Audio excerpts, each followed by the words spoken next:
చేశారు. సరైన ధృవీకరణ పత్రాలు లేని 60 బైకులను స్వాధీనం చేసుకున్నారు. యువత గంజాయి వంటి మత్తు పదార్థాలకు దూరంగా ఉండాలని సిపి సూచించారు. రాబోయే బక్రీద్ పండుగ సందర్భంగా ప్రతి ఒక్కరూ సోదరభావంతో మెలగాలన్నారు. కొత్త వ్యక్తులు కనిపిస్తే పోలీసులకు సమాచారం అందించాలని తెలిపారు.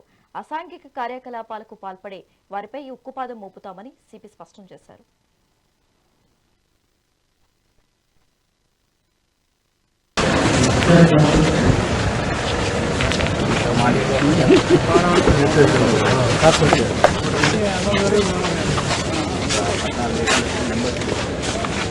Police line operates from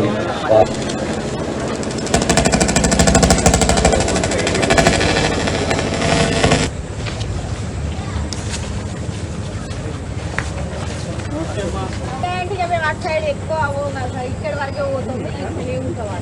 అలా ఏ రాత్రి కరెంట్ లేకుండా మాకు ఊరుకోపోతున్నాం, బయటకు వెళ్తాము. ఇప్పుడు బయట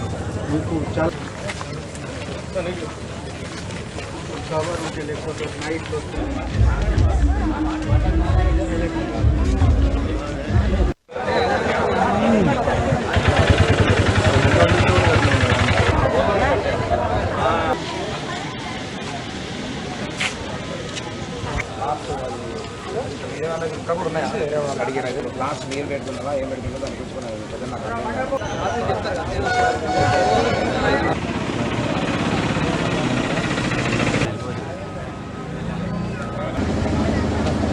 ఈరోజు నాకు చాలా సంతోషం. మేము ఉన్న మీ అందరూ దాదాపు సగం మంది ఆడవాళ్ళు, పిల్లలు, చిన్న పిల్లలు చాలా హ్యాపీగా ఉండి మా దగ్గర వచ్చారు, మాతో మాట్లాడుతున్నారు, మాకు వింటున్నారు.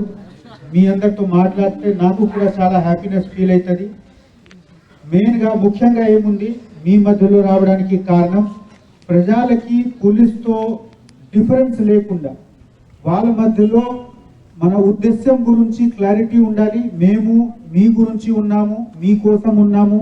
మీరు కూడా మా మీద నమ్మకం చేసి మనకు డిపార్ట్మెంట్కి సహాయం చేస్తే తప్పకుండా పోలీస్ వైపు మీకు మంచి సర్వీస్ సేవ చేసుకోవడానికి మేము సిద్ధంగా ఉన్నాం. కానీ ఈ సేవా కార్యక్రమంలో మనకు మీ వైపు కొన్ని సహయోగం కావాలి. ముఖ్యమైన బయట నుంచి వచ్చిన మనిషి ఎవరు ఉంటే, మీ రిలేటివ్ ఉంటే, మీకు తెలిసిన వాళ్ళు లేకున్న వాళ్ళు ఉంటే తప్పకుండా ఇన్ఫర్మేషన్ పోలీస్కి షేర్ చేయండి. ఎందుకు కొంతమంది బయట నుంచి వచ్చిన మనిషి, అందరి గురించి నేను చెప్పట్లేము, కానీ కొంత అట్లా అనుమానాస్పదంగా తిరిగి కొంతమందికి క్రైమ్ యాక్టివిటీస్లో కూడా భాగీదారి కనిపించింది పాతకాలంలో. ఆ కారణంతో మీరు దయచేసి ముందుకు వచ్చి మీ సొసైటీకి మన సేఫ్ చేసుకోవడానికి, శాంతి భద్రత కల్పించుకోవడానికి మీ డ్యూటీ ఉంది.